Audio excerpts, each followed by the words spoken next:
Shalom and welcome. You're listening to Temple Talk from Jerusalem, Israel. Rabbi Chaim and Richman here together with Yitzchak Reuven. Today is the 27th day of the month of Tammuz, 5779. It's the 30th of July, 2019. And this Shabbat, here in the land of Israel, we'll be concluding the book of Numbers, Sefer Devarim, with Parshat Masay. And if you live outside the land of Israel, you'll also be concluding the book of Numbers with a double header of the last two Torah portions of the book of Numbers, Matot and Masay. And this Friday is Rosh Chodesh, the new moon, new month of Menachem Av, the Consoling Father. And that means that we will be beginning the final count of what we call the 9 days from the beginning of the month of Av to and including Tisha B'Av, the fast day of the 9th of Av, commemorating the destruction of the Holy Temple. I want to begin our broadcast today with a warm, heartfelt Mazal Tov to my best friend Yitzchak Reuven, who just received the gift of another grandchild in the middle of the night. Thank you very much, Rabbi. Mazal Tov, Yitzchak. Thank you. That is wonderful news. It's the best news. And, there's nothing like grandchildren. Nothing like them. And another grandson. And may you merit to see him grow in Torah and love of Hashem, love of Israel, love of mankind, and good deeds. Amen, amen, amen. That is just such wonderful news. And kind of counterparts, flip side to very sad news that we had also. Last Thursday, we lost a very dear and precious friend, Shmuel Peak of Abilene, who was a very singular and unusual man, a very special teacher of Torah, and he merited to bring a lot of people away from idolatry and closer to an understanding of Hashem, the one God of Israel. Had an unbelievable influence on so many people, was there for so many people, answered so many questions, was instrumental in the spiritual development and introduction to Torah to so many people. Great proponent of the building of the Holy Temple, a great supporter of the land of Israel, and truly special and righteous person. Terrible personal loss for me and for so many people. May his memory be for a blessing. Amen. Yitzchak, here we are completing the book of Numbers, and as we mentioned last week, it's been a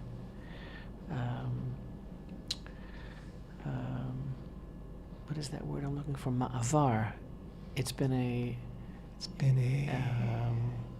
journey. No, ma'avar. It's been I'm forgetting my English.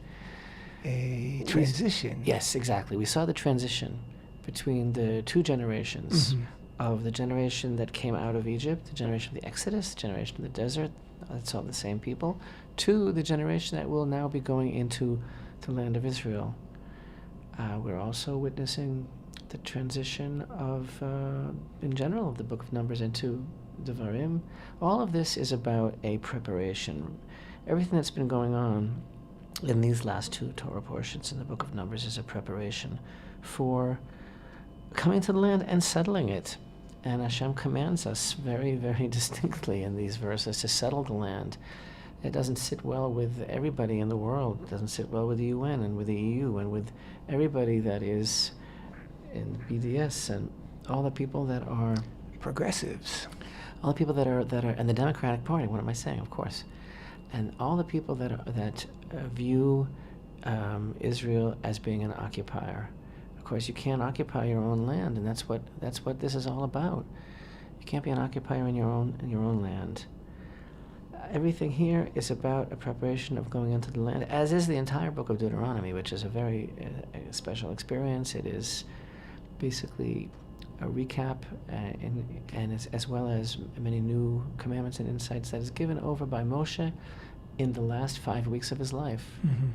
The concluding several portions of the book were all uttered in one day. And it's all Moshe realizing that he is taking leave of his people and attempting to prepare them for the life that is waiting for them in the land of Israel, a new life. And one of the things that strikes me very strongly in this week's Torah portion, the second, if you're living in the Diaspora, Masay, one of the things that strikes me very strongly as a theme is the concept of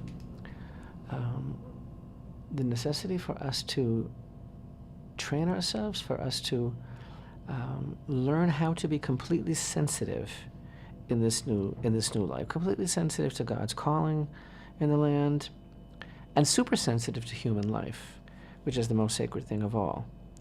And of course, I think that's the goal in general of the Torah experience, both for Jews and for non-Jews. I think the Torah is calling us, uplifting us, beckoning to us a higher calling of this awareness of how every moment is sacred, how every relationship is sacred, how all of life is sacred. But we have this interesting concept in this Torah portion of Masay of the unintentional murderer, right? The unintentional murderer and the intentional murderer. Mm-hmm. First of all, the Torah tells us very clearly that an intentional murderer deserves death. Mm-hmm. Reading here these verses in our parsha about beginning in chapter 35 and verse 16, if he struck him with an iron instrument and he dies, he's a murderer, and the murderer shall be put to death. If he struck him with a fist-sized stone, which is deadly, and he dies, he's a murderer, and the murderer shall be put to death. Fist-sized wooden instrument, and the concept of the blood avenger, who is like the close relative, and if it was out of hatred, if he pushed him, he threw something. It's all talking about this intentional, premeditated murder. Mm-hmm. And then there's this concept of unintentional murder, Right. an accident. It'd be manslaughter. Right. Is As that what it's opposed to called? murder. I think so. Oh, okay. I'm not sure that you're right about that exactly in terms of the definitions, but in any event, you have this accident. Because I'm not sure that the unintentional murderer here in our parsha is even guilty of manslaughter. But in any event, the Torah prescribes this unique institution: the establishment of cities of refuge. 6 in all. And these cities of refuge are for the unintentional murderer to flee to live out their lives under protection and free from the avenger of a loved one. It's kind of like a witness protection deal. It's like living under another name or something like that. But they're not living under a name. They're living under Everybody their knows own where they name. are, but Everybody they're knows. protected. But this is a law of the Torah. If they stray from the city during Right. any time during their stay there, then they are not protected. Right. They're only protected while they're inside those city walls. This is a law of the Torah. And we read, verse 25, the congregation shall protect the murderer from the hand of the blood avenger, and the congregation shall return him to the city of refuge to which he had fled, and he shall remain there until the Kohen Gadol, the high priest, Right. who anointed him with the sacred oil, dies. If the murderer goes beyond the border of the city of refuge to which he had fled, and the blood avenger finds him outside the limits of his city of refuge, and the blood avenger slays the murderer, he has no blood.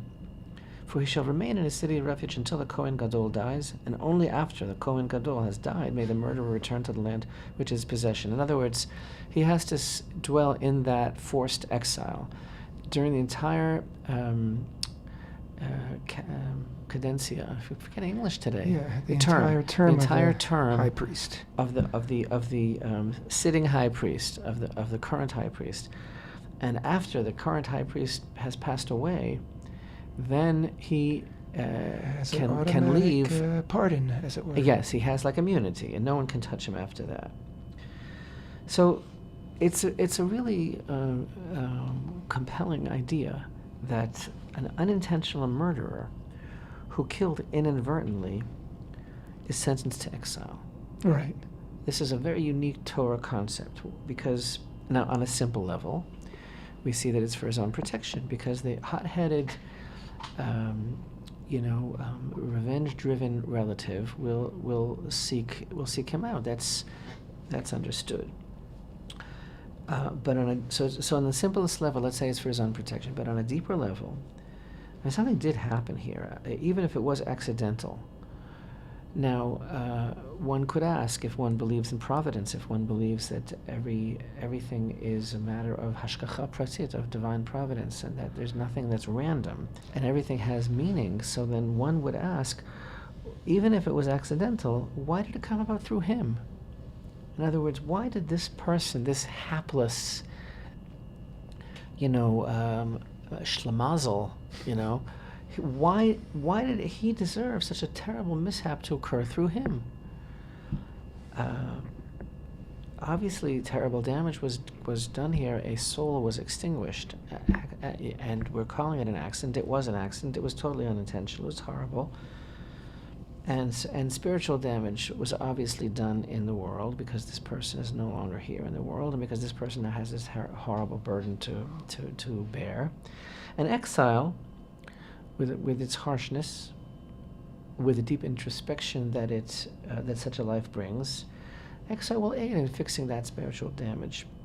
And again, this is all an insight into the sanctity of human life and how sensitive we're called to be in Torah law, even to a total accident. But what I wanted to say is, I think that the most interesting aspect of this whole unique Torah concept in this week's Torah portion of the cities of refuge, of the unintentional murderer, the most interesting aspect is that there is a certain kind of portrayal here of life, of heightened awareness and sensitivity. And so what we're getting a picture of a dream, of a society that God requests that we establish in the land of Israel. In other words, the goal, the aspiration of just how sensitive society as a whole should be, what heightened sensitivity should be the hallmark of that society, is exemplified by what, you may be asking?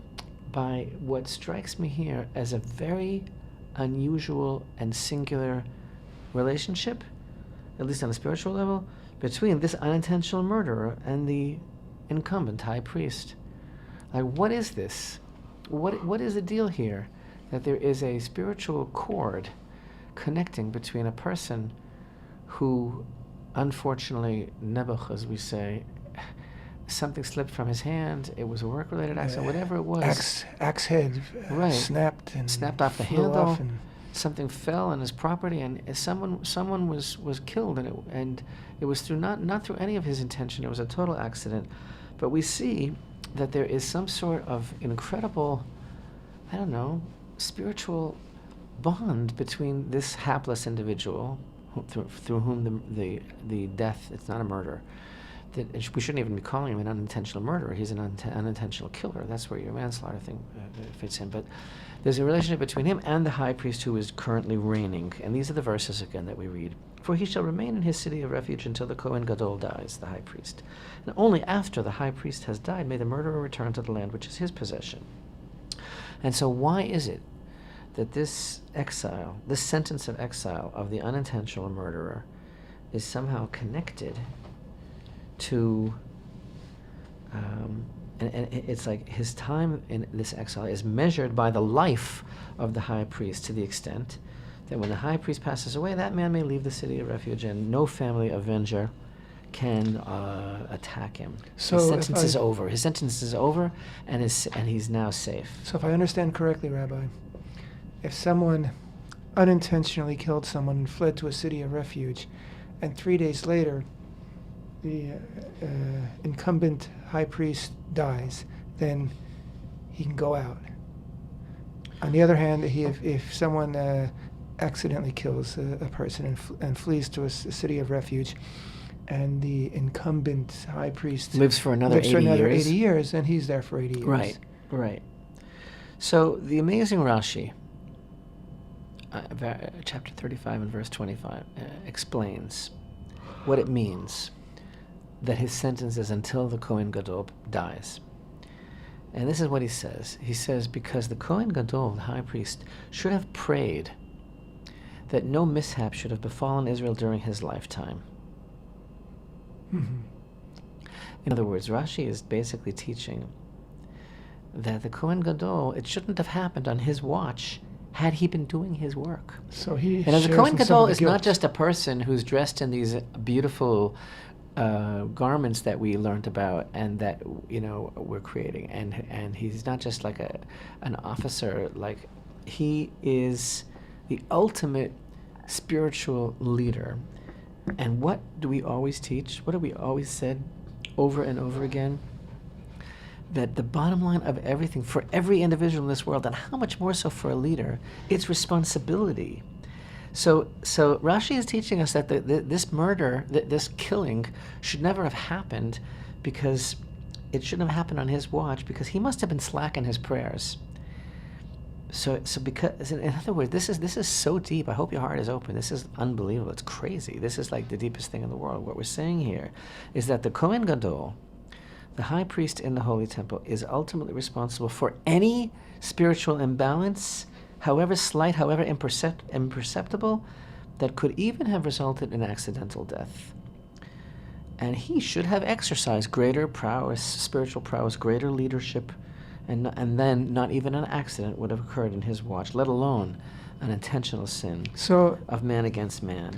Do I understand correctly that what it sounds like what you're saying, Rabbi, what the Torah is saying, is that the Kohen Gadol shares in the responsibility for what happened, and so then when he dies,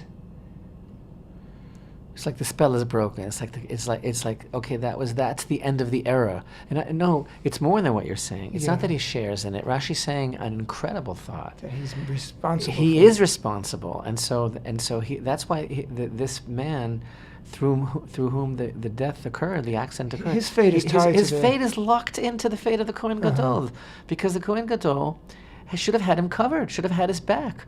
And once the Kohen Gadol passes, so that's the end of that era. And now the one, it's almost like, I mean, this is an extreme thing to say, it's almost like he's saying, the one who was responsible for my being in the situation is now gone, so now I have like a clean slate. Well, if we accept the understanding that the person who accidentally killed isn't really responsible for the death because it was an accident, then the question is who is, and Torah is saying that the Kohen Gadol is. Exactly. But this is a fine concept, right? Kids don't try this at home type of concept. It's like it was an accident, but we're saying, why did it happen? Why did it happen? So Rashi is saying, the Torah itself is saying on the deepest level, when the Kohen Gadol passes away, then he can leave, and until then he has to stay there. And Rashi is explaining why. What in the world is the connection between this person and the Kohen Gadol? Rashi is saying, well, the Kohen Gadol should have prayed better. But my point is this, and I want to segue from here into everything that these days are all about now, these days that we're coming into, the days that we're in now, the 3 weeks, Bein HaMitzarim, between the straits, and the intensity level rising in our mourning and our pining for the Holy Temple, now that Rosh Chodesh, the new moon of Av, is coming. My point is, the leadership envisioned by the Torah, by the Kohanim serving in the Holy Temple, for the society that Israel is instructed to create in the land that God gives them, is what we're seeing here, a leadership. And this is so, like I'm on the verge of tears saying all of this, because we're in the election season again.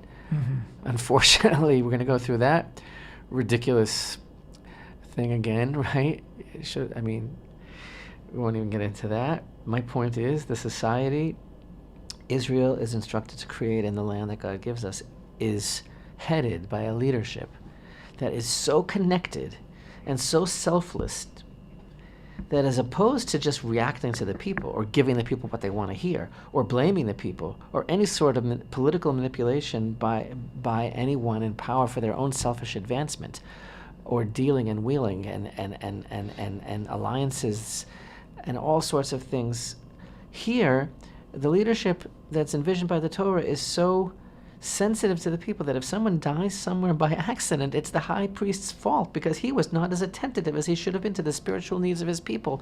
This is unbelievable. This is like such a something to aspire to, that is so high and that is so ennobling, and it almost seems like an impossible expectation. It almost seems superhuman, but yet this is exactly what is behind the backstory of everything that we're reading about in this parsha, as far as this whole idea of the din, the law of the cities of refuge, and the unique spiritual relationship between the accidental killer and the Kohen Gadol, is because that's we're expected in this land to live on such an exalted state of sensitivity that we're totally connected, we're totally prayerful, we're totally mindful, everything is totally elevated to the sacred.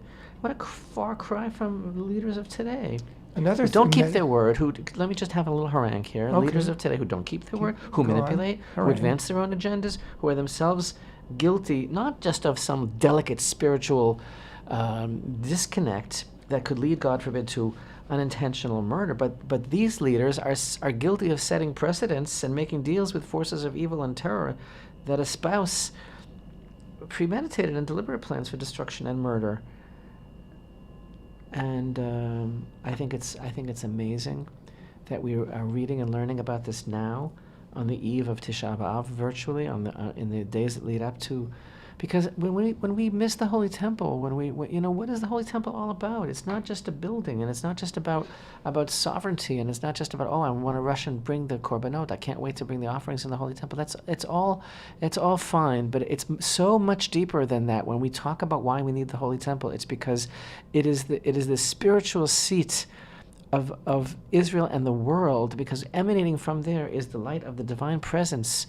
And it's the call to live life on a completely different level than we're living now. My goodness, you don't need an app when we have the Holy Temple. It's a completely different thing. It's not living with a hologram anymore. Like, everything now is just totally virtual. The Holy Temple with the Shekhinah is like the most extreme diametric opposite that I can think of what is in fad today. Everything being virtual and everything that our technology and social media represents. The Shekhinah is the only thing that's real. That's what this is all about.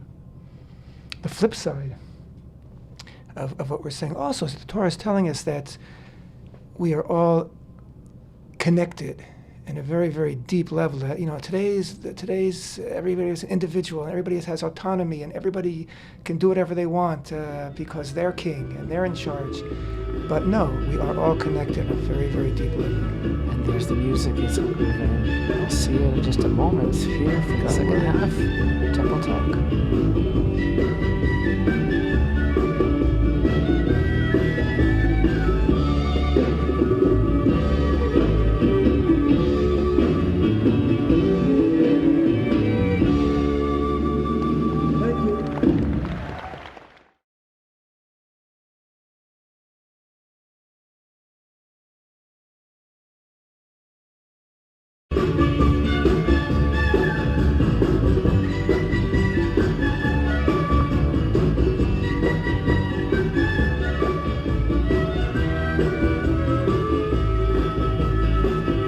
Shalom and welcome back to Temple Talk. This is Yitzchak Reuven with Rabbi Chaim Richman here in Jerusalem, Israel. Today is the 27th day of the month of Tammuz, 5779, the 30th of July, 2019. This coming Shabbat, we in the land of Israel will be reading the final Torah reading of the book of Numbers, known as Masay, Journeys.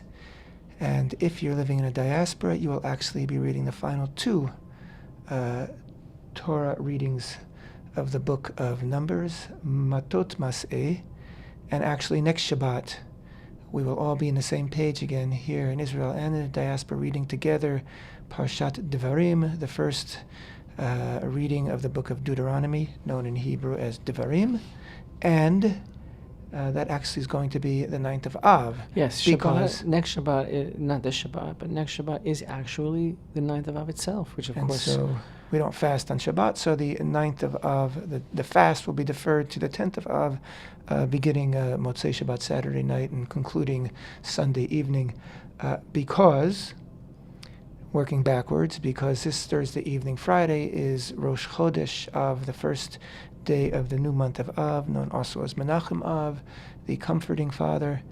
We'll talk about that maybe a little later, why it has that name, the comforting Father. I wanted to jump back into the Parsha again, Rabbi. Our Parsha Masay, which means journeys. And actually, the Parsha opens with, these are the journeys that Israel took as it left Egypt. And God, it says that God told Moshe to record all these journeys. And all in all, there are 42 journeys recorded, 42 stations along the way. And 42 in our tradition is a very, very, it's a number very pregnant with meaning and connected with moving forward, with moving up, with elevation, with getting to the next place where you're supposed to be. And that really is the meaning of these 42 way stations or destinations that Israel traveled through in its journey from the narrow place of Egypt, from servitude and from slavery to the expanses of the promised land of Israel, where everything we've been describing actually in the first half of our show is going to come into being. And of course, our sages tell us that these 42 destinations have a parallel in each of our own personal lives. I found it kind of poignant, Rabbi, that we opened up today's show with you gave me a mazal tov on the birth of a grandson. The first stage of a person's journey, and then we segued really into the death of our dear friend Sam Peake of blessed memory, which is the final destination of our journey in life.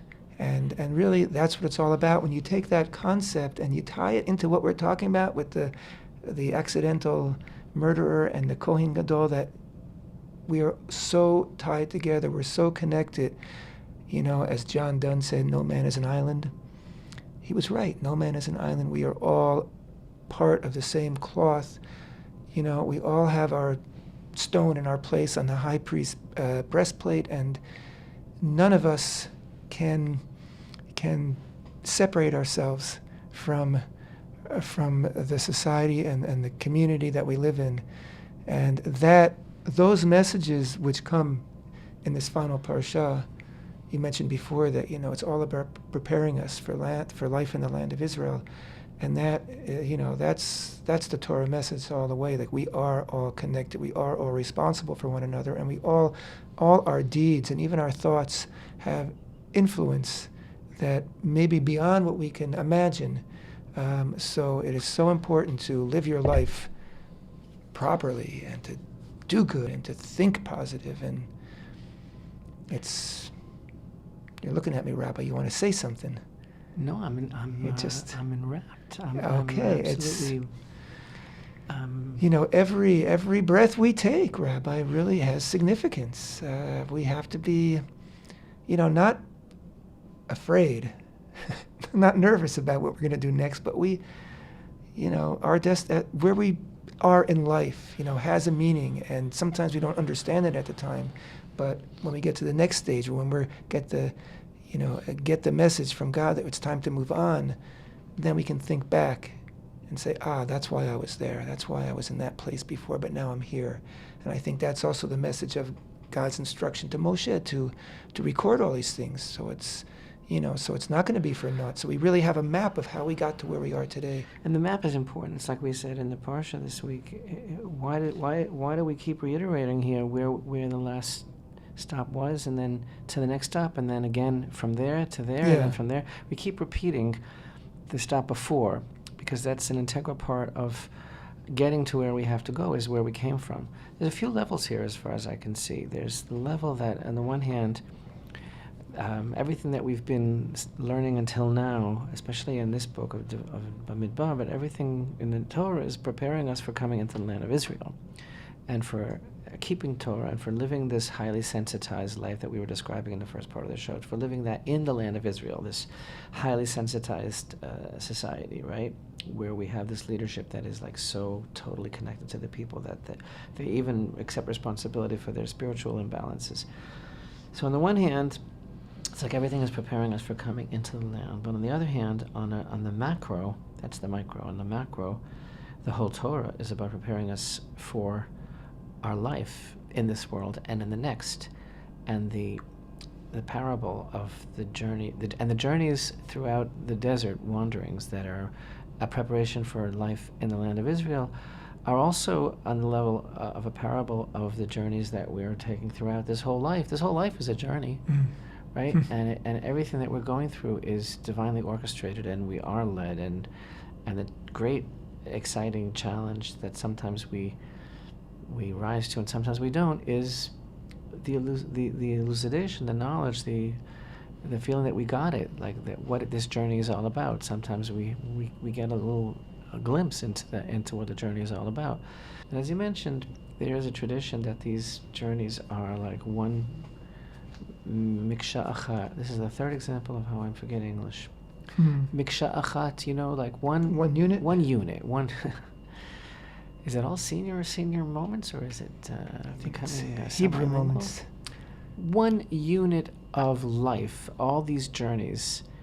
And I don't know where you were on Shabbat, this past Shabbat for Mincha, but where I was, and the Torah was read at Mincha, the reader read all of them, and as he went past where you're supposed to stop for Sheni, and he read all of them in one, it's almost like in one breath. You read them all, because there is a tradition, a Kabbalistic tradition, that you shouldn't even break them up, that you should read all of these 42 journeys together, because they are so high, because they are so indicative and synonymous and representative of the journeys that each one of us have to take throughout life. Like you said, 42 is a very special number. It's also the number of movements that the high priest himself makes in the lone service of that he attends to on Yom Kippur in the Holy Temple. And so these journeys are totally the stuff of life. We all have to take journeys. We all are moving, hopefully, in an upward direction to the place that we have to get to. And it's all with tremendous compassion. It's all with tremendous mercy. It's all with tremendous revelation and divine guidance, were we to be open enough to see that. And it's always where we're coming from, and it's always where we're going to. Also, it's like if a person enters a room, entering that room is its own action. The time they spend in that room is its own thing, and leaving the room. So when you arrive at a place in life, that itself has meaning in and of itself, and then your time you spend in that place has its own meaning, and exiting that place. I mean, if we think about our lives, give it some time and some thought, we can start to put together a map. We can recollect where we've been in terms not only of places, geographical, but what happened and where we were. It's a very beautiful exercise. Inside, not many where we people were. appreciate or take the time to do that. But if you look at one important aspect of your life, the most important aspect, and how you got there, and you bother to just look at it and even write it down, all the things that happened, it might have started with the most insignificant seeming thing in childhood or something, and then that led to that, and and then you met that person, and if you wouldn't have done that, then if you wouldn't have gone to that school, then you would have met this person. It's unbelievable. And then it's all Hashem. Right, and then you realize that it's all Hashem, that that's what reveals Hashem, when you see that there's a pattern there, there's something that guided you. Nothing is from here. random, and that's the beautiful thing about the repetition in these verses of chapter 33 in the book of Numbers, and it seems so strange to someone that doesn't understand this repetition. They journeyed from Ramses and encamped in Sukkot, from Sukkot to Etam, from Etam Bicharot, and everything is repeated where we came from, because that is such an integral part of who you are now. That's the journey that you're coming from and arriving at. That's Aside from the fact that it's to record these. I think we said this in our lesson this week as well in the video. To record these stations, it shows some sort of sentimentality in Hashem's eyes. Instructing Moshe to write down all of these journeys, because they don't have an inherent holiness in themselves. Right. These places, they were just way stations. But the point is that what, like you said, like there's going there, there's what happened there, and then there's leaving. What happened in all of these places become the stuff of life, and the whole concept of our journey throughout life is such a holy thing. And some people, Right. the problem is, like people, they burn up their tracks. They want to always recreate themselves. Mhm. They want to always create themselves in a way that they feel would be the most opportune for the particular crowd that they're with now, or their particular career, or what they're pursuing, and sometimes people get hurt, and people do their own revisionist history because of shame, because they've been shamed, and because they feel like they don't want to be reminded of who they were before. But one of the things that we really learn on the deepest level of what our sages teach us about the recording of these journeys is how much we have to cherish every stage that we've been through to take us to the point that we are today. There's no shame. Because God also cherishes, as you said before, that God, not only was God interested, and as you said, maybe sentimental or nostalgic about the journeys that Israel took in the desert, God is interested in our journeys, meaning that God's rooting for us. He's rooting for us. He's on our side. And when you look at your life, you reflect on your life in the light of God, being on the sideline, rooting for us and guiding us, then you see yourself differently, and you see where you've been differently, and it also helps you to focus on where you need to get to next. So I think that the timing is always amazing. We always read Dvarim, next week's Torah portion of the first portion of Deuteronomy. We always read it before Tisha B'Av, and again this year, as it happens, it's actually falling on Tisha B'Av itself, although it will be in the background, sort of, because we don't publicly mourn on Shabbat. But the whole idea of, now being perched on the edge of the land of Israel and having gone through all of this, and Moshe's time coming up, this all fits in together with everything that we're feeling now as a nation, as individuals. You mentioned nostalgia, like as associated with these journeys. It's also reflection. It's a time of great reflection. As you mentioned Moshe, it was a time of reflection for him. He's going to reflect for the next 37 days. And being in the 3 weeks is a time of reflection, and the lessons that we've been discussing just now. But when we view the concept of the loss of the Holy Temple and everything that these days are designed to emphasize to us, how do we view it? Is it with nostalgia? Is it with reflection, or is it more than that? Is it with yearning that could actually come to the point of feeling that the picture doesn't make any sense anymore? This does not compute. We must change. One the station narrative of the way hasn't been achieved yet, hasn't been arrived at yet. And we have to everything get about there. these days that we're in now is designed to heighten our awareness and to elevate our consciousness and to make us realize that there is something missing from our lives, and this is the difference between observing the rules and the regulations of these days, which are restrictive in terms of we're supposed to curtail our pleasure, we're supposed to not have so much fun, we're not supposed to from Rosh Chodesh, there is a custom amongst a large portion of Jewry not to do certain things that are indicative of a person that's mourning, not to bathe for pleasure, not to wear freshly laundered clothes, things that are designed to keep one focused on the mourning itself.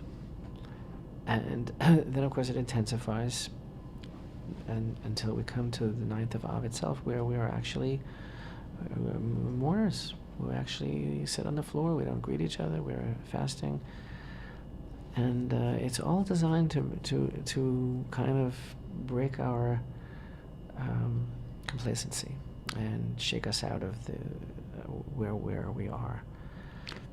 And with all that, the month of Av, which, as we said, begins this Thursday evening, Friday, that's Rosh Chodesh Av, the first 9 days are so intense and focused on loss and what's missing when there's no Holy Temple.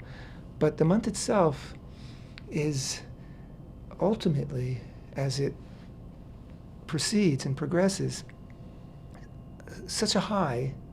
And maybe it's too early to talk about the it. month, the nature. But you know, of Tammuz is a downer of a month. Right. You know, that's another way to put it. It's a It's a backwards downer month. of a month. You know, it's you just want to get through it.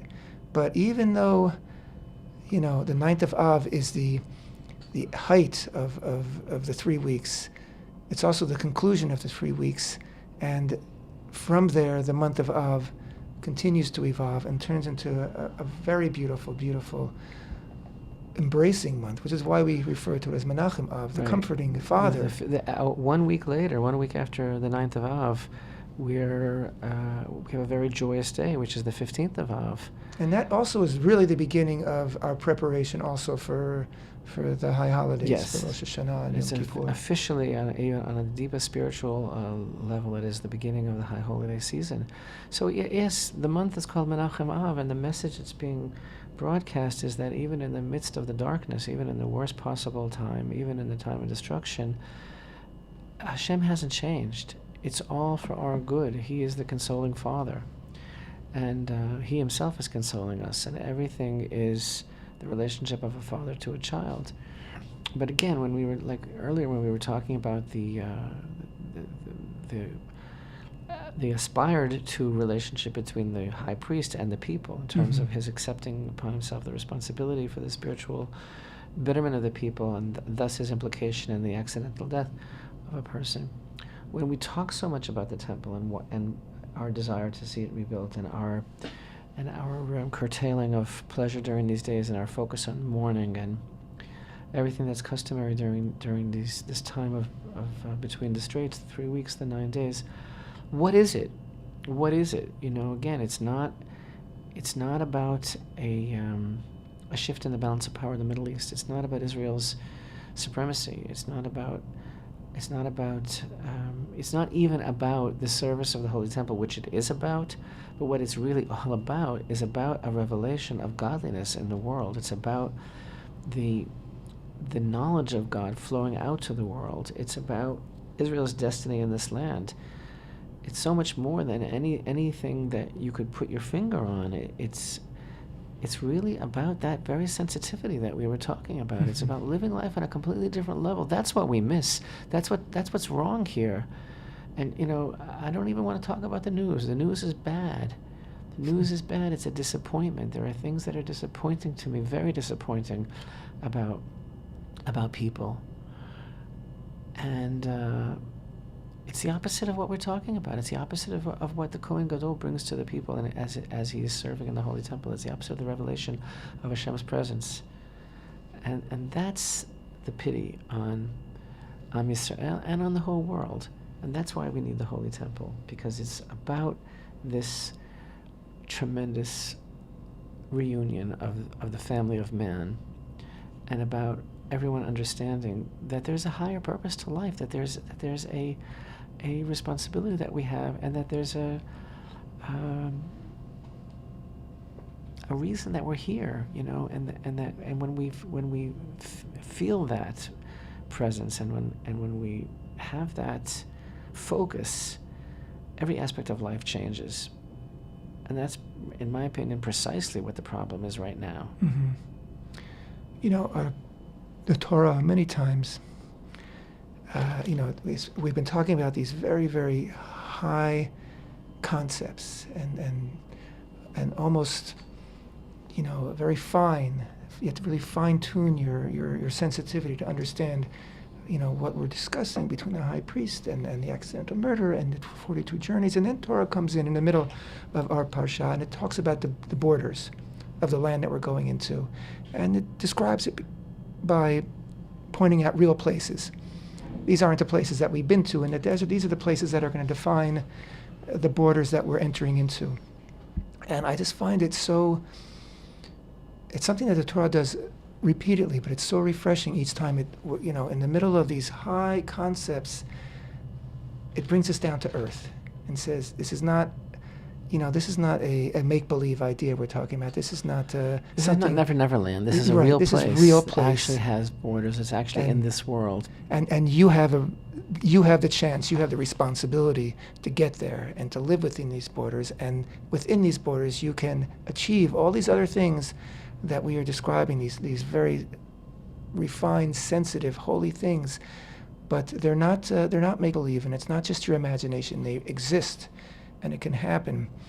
And it's a true story. This story of the 42 journeys and the sensitivity, it's not a fairy tale. It's a true story, and you have the potential to make it happen. And not only are these 42 way stations, a time for nostalgia or sentimentality, but also it's a roadmap to get to where you need to go. And we're telling you where you need to go. It's a very real place, which means that the potential, this unity, this spiritual highness that we've been discussing, it's very real, it's very attainable. We